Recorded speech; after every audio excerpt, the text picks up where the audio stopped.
Hi there. Are you currently dating? Are your dating experiences conflicting with the principles of your faith? Would you like to talk it out? Be our guest and share your story and your conflicts on Life Talk, the show where we help bridge the gap between life and faith, one conversation at a time.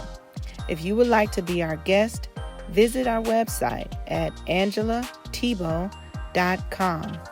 Click the Life Talk link and submit your request, and we will contact you with all the details. We look forward to having an amazing conversation with you.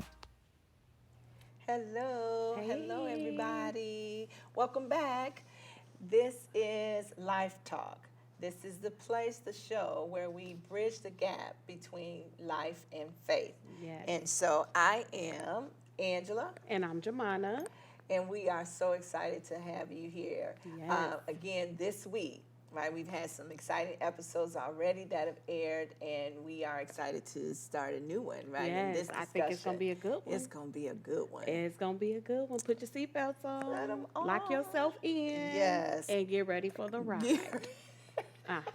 Get ready for the ride, because it is definitely going to be one. Yes. So you want to tell us what we're going to be talking about? So today we're going to talk about giving, generosity and giving, and how sometimes there's a fear around giving. Yeah. So even now in the pandemic and the time that we're living in, you are faced with issues on whether or not do I give? Do I hold it back? I'm scared. What's going to happen from day to day? So we want to talk about that. We want to talk about giving, talk about generosity. How can you still give and be generous even during this time? Yeah. So, there's a difference between generosity and giving, and I don't, sometimes know if we think about it. I know I had to settle myself even when I looked it up, the definition. I'm like, oh, okay, there's a difference in it. Yeah. And so as we, think about just giving, we often hear about giving, and that word giving is defined as like turning over the possession of something that was once yours. Something that we have. Yeah, you turn over that possession to another or to a thing. And so that spoke to me when I was thinking about that. I was like, oh, so you don't own it anymore. You don't own it anymore. Uh-oh. Yeah, once you give it, it's no longer your possession. You turn the possession over to somebody else. That was already mind-blowing for me. And then generosity means to give more than what's necessary, like to give above, than what is actually needed, what is requested, or what. So to be generous. So we talk about the giving, like you said, and in this time frame, in this year, like it seemed like this was definitely not the time, to be giving, to give or to be generous. Or to be. Yeah. So this year of 2020 and all that people have experienced, as much loss and everything, this has been a trying time for givers, or people deciding if they want to, or if they can or not. So this has been one of those pressure years where we are called to give or be generous, but now life. Yeah, because the reality is that people are not sure if they're going to have a job when they get up. So do I give? Do I show generosity when I don't know what's going to happen day to day? And so I think it's real life. Yes. I think that we can't be religious when we view, situations. We have to tell people it's okay to struggle with that. Yeah. I think so. You know, some of you all may be struggling with, do I give? Should I give to my local ministry? Should I give to charity? Should I be generous? And it's okay to struggle with that. We're not here to tell you that you shouldn't struggle with that. We just want to help bridge that gap. Yes. And so let's talk about just the in general, what it looks like to give, or where people are when it comes down to being generous and giving. So some of the issues, like where is the conflict, where is the trouble that you've heard of and that we've experienced, not just in church, but just in life, period, when it comes down to a person being a generous person or being someone, who gives, naturally or easily or in those regards. So what does that look like in the struggle place for many people? I think a lot of it starts off with how we're taught. And if you don't grow up in a home where you're taught to be generous or to go above and beyond or look out for the next person, I remember growing up, my mother used to say, you are your brother's keeper. And I didn't know what she was talking about. Yeah. But in demonstration, I saw that, okay, if your brother needs something and you have the ability to help him, you need to help him. Yeah. And but a lot of people don't grow up like that. Yeah. Yeah. It's let me get everything for me. Yep. And then I'm gonna hoard it. Yes. And then maybe one day I might need it, so I'm gonna keep it all for me. I'm not sharing. I'm not giving. I'm not being generous. Yeah. And I think it stems from that. Yeah, that's so good because I remember growing up back in the day when I was growing up. In the day. Okay, right? Don't get it twisted. In the day. Okay. Right? Don't ask me the dates, but in the day, right? Growing up, I remember when in our neighborhood. Now, of course, there's always people that you don't get along with, but we grew up in the time where neighbors were neighbors. Community. You knew each other, and everything, and then you had those connections, like you say, the community. And I remember my grandmother, and again, she had 9 kids. My grandfather died, but I remember being a part of a household that if my grandmother had food in the freezer or anything to cook, then everybody else in the neighborhood had it. If they needed it, I remember, here, take this chicken breast over here to so-and-so, or take this, bag of greens or rice over here to so-and-so. We did it, and if we need it, go ask so-and-so, do they have any rice, or do they have any, and that's what we did in the community. And so I think growing up, like you said, we saw it so readily and so easily that it was natural. You thought it was the thing to do, to be your brother's keeper. To be your brother's keeper, to help out the next person. Yeah. But then there's a generation that kind of didn't get it. Because I think we lost the community. We lost the community. I remember my mother-in-law passed away. And I was looking for this community, to come, bring us food. Just stop by the house here. We want to drop off this. And when that didn't happen, I was so disappointed. Wow. But then I thought about it. I was like, wait a minute. This is a whole nother generation of people that they don't know to do that. Yeah, because nobody showed them. Yeah, we did do stuff like that. If people passed away, everybody brought food over. Community, you come together. You share in the pain. You share in what's going on. But when that didn't happen, immediately I was disappointed, but then I had to remember, like, wait, I can't even be mad because they don't even know to do it. They don't know. It's a loss, And so with that, to think about that in the sense that losing the community also causes us to lose heart for one another, for other people, and then impacts our ability to be generous, right? And our heart to be generous toward others, and such, because we definitely find it hard to do it towards strangers, and then it's so,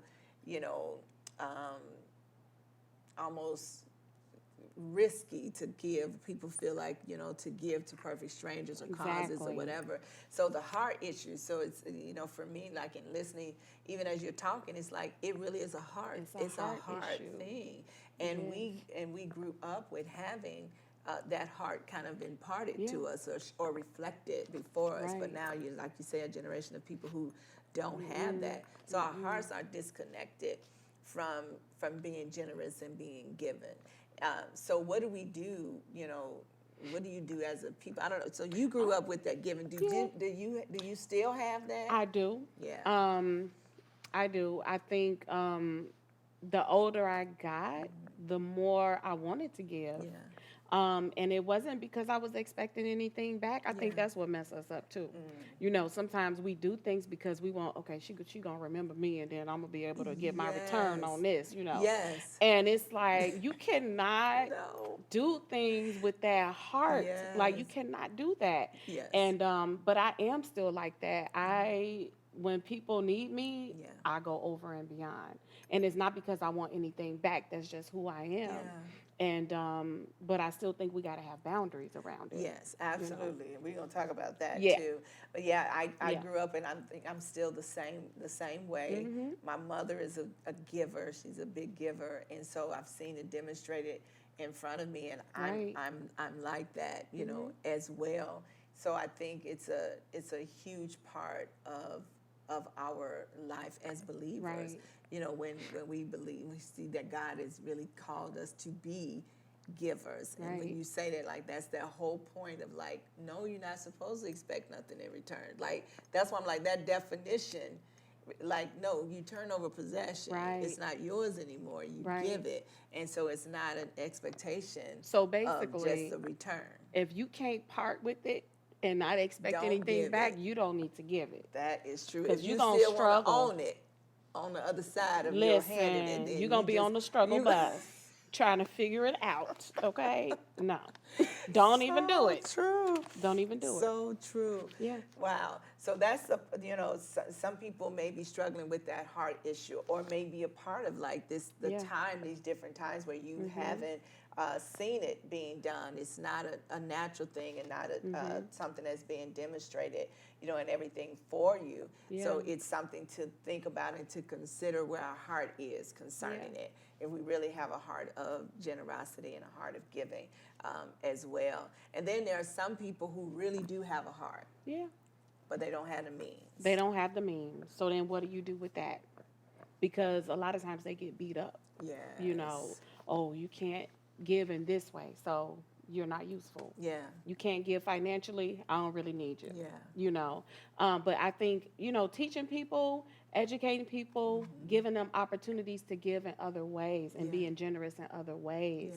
Yeah. Because some people feel useless if they can't participate and give financially. They feel like, man, I'm not important because I don't have the finances to give the way I really want to. Yeah. And that's a hard thing too, because a lot of people, they want to give big, they just don't have the means to give big. Don't have the means. They don't. They don't. And one of the most profound moments that I've had as just a leader with somebody giving, and was in the offering. Like, someone came, and they called actually. It was like, I want to give to the church. I want to give, but I don't have a lot to give. All I have is some change. It's like, would you take the change? It's like, absolutely. Of course. And I came. They had a can of just coins and change and stuff that they had saved or had, and it was like, will you take this? I said, absolutely. And I took it. When I gave it to the finance individual, I said, and I want you to count every penny of it. That's right. Like, count every penny of it, because what they give matters. Because of their giving it from the heart. Right? And if you're giving that from the heart, and you're giving everything. That's what the scripture talks about that. Yeah, like the one who gave the money. That adds value, and it's not just financially, because some people have gifts, they have talents, they have wisdom, skills, tools, different things that they can teach. Yeah. And that's an awesome way to give. Yes. That's an awesome way to be able to add value to your community. Yep, absolutely. And just in life, some people, where we measure it all just in the value of the dollar, and we know where money goes, and everything. But, like, some people may replace something by your talent, your means, your skill, your ability. Yeah, your time. You're giving me time back, right? Or you're stopping me from having to pay something because you are here serving with your ability, with your skill. So, so really, no one is left with nothing to give. Exactly. Like, every one of us has something that we are able to give to others. And we're not just talking about to the church. We're just talking about just in general to give. And we're at a point in time in our nation where it's needed, like, the most. Where people are in difficult places. Both financially, but also just emotionally, and mentally, lives being, devastated, and sometimes, our ability to see outside of ourselves, right? and to reach outside of ourselves can change people's lives. You know, you never know what a phone call, what a baked good, just or caring about somebody and just would. showing concern. Yeah. And I remember I had someone tell me, they were like, I want to be, there for you. I want to be able to do these things, but I don't know how. Yeah. Can you tell me some ways that I can do it? Wow. And so sometimes we are so busy, mad and upset, Yeah. pouting and, going off on people in our head. Because, Yeah. We do that. We tell them off in our head. Yeah. And we don't realize that it could just be a simple conversation. Hey, this is what I would like to see from you. Yeah. Do you think that's something you can do? Yeah. And you got to be okay with the person saying, no, I'm not going to be able to do it like that. Yeah. It's okay. It's okay. It's okay. Absolutely. And I think when we consider the various ways that people can show up, right, and give those opportunities, then it makes a difference. Because I believe for the most part, I don't know too many people who are just downright cold-hearted that just don't want to do or don't want to give, right, in any way. For the most part, people want to, but challenged in certain areas. They're challenged in areas. Right. And that's what we want to speak to, is those people who feel challenged in your generosity, challenged in your giving, and your heart posture toward that, but wanting to make sure that people know that you have something that you can give, right? Some way that you can impact another, some way that you can make a difference in the world, like in your community, in your family, and even in the church, that people could do that. So you have people who also have been taken advantage of in their giving, who have gone through something and they like, I ain't giving another to another. Right? It's probably most people. Some of you watching, you may have experienced a time where you were taken advantage of. And listen, it's valid, it's real, but you're also required to grow and get through it because we can't stay stuck. That's that faith. That's that bridge. That's that gap right between there, because that is the struggle place. It's like when I've been bitten, when I've been hurt, or in that, it makes you withdraw. It makes you pull back. It does. But I feel like I'm required to grow and move through it. Yes. Like I can't. You have to make a choice to do that, and that's not just with giving. That's in everyday life. When you on your job, you have issues, you have things that come up. And naturally, the first thing to do is to run. Yeah. Like, I'm out. I don't even want to deal with this. But I feel that I'm required to grow, to make it through it. Yeah. And that's good when you say that, the growth part. Because that's what it is. Because oftentimes I think that many, because I've been there, that I'm like, I am done. Right? In other ways, not just in giving, like you said, but in times where you feel like, this has not worked out good, or this has been hard, and I'm like, okay, I'm shutting it down. Right. This is done.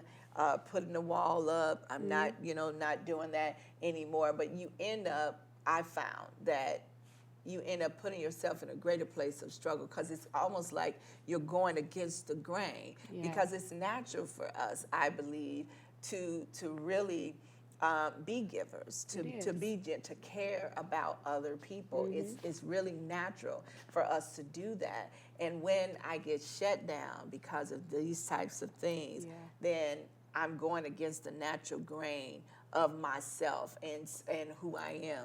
So I found that it was harder doing that. It was harder being mad. It's so hard. It was hard. It's so hard. It was harder being mad and shutting down all of that was, that was in my heart, and everything to do. That was hard. That was more work than actually just saying, I'm going to do it. That's when you put boundaries on yourself and you say, okay, I can still be a giver, I can still be generous, but I have to do it with these boundaries. So, not being, I know that we're going to talk about that, but not being coerced, not being pressured, not feeling like if I don't do it, God going to strike me down, Yeah, because those things are real. Yeah. And so, one of the things that I know that we've seen, and even read in Scripture, about what happens when people's trust and faith in those things are challenged, are impacted, then the very first response is preservation. It is. It is self-preservation, to go into that place to preserve yourself. So it's understandable. God knows it, right? Does. He knows this. And then there's that aspect of when it happens that there is both the thing that has to happen with the person who has done it to you, right? And the place of growth that you speak of for yourself. Ooh, and that now, I know is I've been not taken easy. advantage of a lot. A lot. Me too. I can definitely, say that I understand how that feels and what it looks like. But I can also say that for me, sometimes I do things void of asking God, should I do it? And that's real. That's not even being deep because, we can jump out on these little limbs and I'm about to walk on this fire for you. And girl, what you gonna do? Yes, I'm gonna do everything, boo. And then at the end, it's destruction. Yes. And I never even consulted God and said, should I even get involved with this? Yeah. Should I even lend this? Yeah. Should I do that? Because then you start struggling. Yeah. And you have emotions and you get mad and upset and you fallouts, disagreements over something that could have been avoided. Because just because I'm generous, just because I want to give, doesn't mean that I have to give and be generous to everybody. To everybody, because you really can't. It's not even possible. And when generosity and giving is so close to the heart, it's so close to the heart. I've been on the side of having been taken advantage of. And I've also been on the side where people have felt like I've taken advantage of them. Because sometimes, for me, after a while of going through certain things, I'm like, I don't want anybody to do anything, for me. Because like, I'm not here for all that. I don't want that. Then that sense of pride that kicks in. That's like, no, I got this. I can do it. I don't need nobody. Kind of thing. And so I went through a time where the Lord was dealing with me about that pride, right? And I would be down to nothing. I promise you. I'll go ask a stranger before I ask somebody else, right? I was not going to do that. But I remember God dealing with me about other people giving to me, right, and receiving. And so when he broke me in that and I discovered that there was a sense of pride that was there, then I was like, okay, so I got to be more open to when people feel or people say they've been led, or they want to be generous or they want to give or they want to support or they want to help. So I became more open to it, only to find myself on the other side of that marker where now people are like, you took something or because I accepted it. So what I found is that on both sides of those spectrum, you need discernment. You do, and boundaries, because you do have the power to say no. You got to have boundaries in your giving and in your receiving. Then let's talk about that because this is me. I'm not saying, God told me this. But, because, we be lying when we say, everybody talking about God said and they be lying. So, I believe that sometimes people give with hidden agendas. Yes. And when you are a leader, when you have a prophetic voice, when you have, things that people need from you, not even in the church, if you're on a job, if you're a boss or supervisor or something like that, you will have people that will go out of their ways to do things for those in leadership because they have hidden agendas and it's not from a pure place. And so it's kind of like a transactional relationship where I'm going to give this to you, but I'm looking for you to do something back for me. Exactly, those and expectations. That's not realistic. No. That's transactional. That's not what we're here to do. And some people don't even know that they have those. That they believe it's coming from a genuine place until you don't meet their expectations. Until you don't meet their expectations. And when you don't meet their expectations, then it's like, but I did all of this. Right. And none of it was requested or coerced in any way, but and then they may have said God told them to do it. So then now you holding me accountable for something you said God told you to do. Yeah. So I found myself in those positions, and we know that this is such a deep topic when it comes down to the church aspect. Yeah, that's gonna be a whole nother. That's a whole nother few episodes, so that we're gonna have to go into and talking about that. But that like a lot of people have been damaged in their giving, Yeah. in their heart of generosity, when it comes down to their experiences in the church. Right. And so that difficult place where we've seen people be damned and cursed, Right. you know, by what they give or don't give, without considering the heart posture in Right. it, and forcing people's heart posture, Right. that pressure that is put there, and even the scriptural things that we utilize to, you know, tell people to give. Now, you're a pastor, I'm a pastor. We know it takes finances For us to do what we That's have right. to do when it comes right. down to the work, you know, in and of itself. But let's be real, right? And say, like, the aspects of how we handle the money, the Right. giving aspect when it comes down to the church hasn't always been right, Haven't. right, and it hasn't been good, and it's damaged a Yeah. lot of people. Right. And I believe that healing and change needs to happen on both sides of leadership, does. as well as those who are a part of the body, you know, Yeah. in Christ too. But it's a real thing. Like, I know the scriptures that's been used. Oh yeah. I mean, Right. you can be super duper creative with scriptures. I mean, I could pick a scripture and twist it and turn it and have people thinking something completely different Yeah. than what God's heart was Yes. when He inspired men to write those scriptures. So Yeah. it's you have to be able to hear Yeah. from a place. And again, this is what this show is about. Bridging that gap between life and faith. Yeah. You have to be able to hear things from a place where you can dissect it, understand it, Yeah. and then apply it. Yeah. That's just what it is. That's what it you know? is. And life comes into play whenever we are challenged or sense that charge of God to be generous like He is. Like, He's a generous Father, He right? is. He's a A generous benevolent God. Right. Yes. And so that aspect of who we are, and even in that nature, our Yes. godly nature, is to be given. That's So right. for me, you know, I heard this saying a long time ago. I think it was Joyce Meyer, someone that mentioned that oftentimes we misunderstand peace, right? That of what it actually means to obtain peace. And that doesn't mean just quietness and stillness. It means a guard Yeah. for maintaining whatever it is that we have. So if anything is like, I'm willing to fight and take a stance Yes. for peace, right? I Peace. know that is actually a warfare term. Yeah. Right? To declare peace. But to know when it comes down to our giving, what do we fight for the heart to give?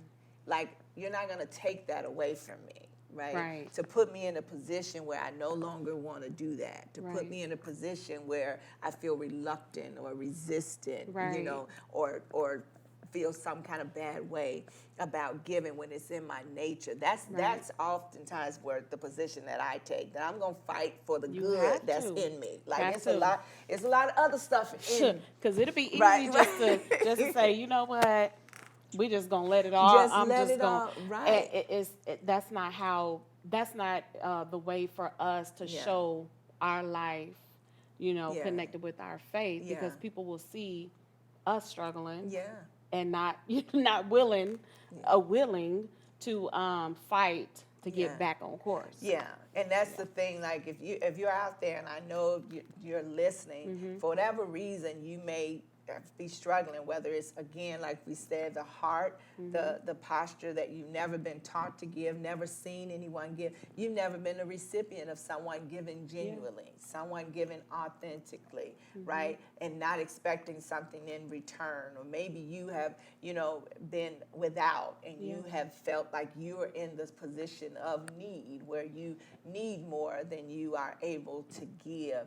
Whether you are in that place where you have struggled because someone has taken advantage of your giving, and somebody has deceived you, or you've been wounded or hurt in that area of giving, what we hope to do is, in these upcoming discussions, is to really be able to help you bridge that gap, to help you to fight for that heart to give, that heart to serve, and to help people, to make the world a better place for real. And I'm not just saying that, but to make the world, even if it's just in your household, your world is just your circle, your family, right? Your community, that you want to make a difference. And this truly makes a difference in the world around us when we are givers to one another, supporters and helpers to one another, when we are our brothers and our sisters keepers. It makes all the difference. And so we want to fight with you and for you. We in that ring with you. We are in there with you to help you breathe your faith back to the heart that you really have, the heart that God has given to you, so that you can be this generous person and make a difference in the world as God has called each and every one of us to do. You don't have to be a pastor, a teacher, a leader in any kind of way, but a light in the world. And as light in the world of this darkness that we are living in, we need people whose hearts are open and willing to serve a community of people, a nation that needs us the most during these times. So we're going to be talking about this in these next few episodes, and our heart to be generous, and our desire for you to do so as well. So we thank you for joining us, and you're going to come back, and we're going to continue this next time as we continue with Life Talk, the place where we bridge the gap between life and faith. We'll see you next week.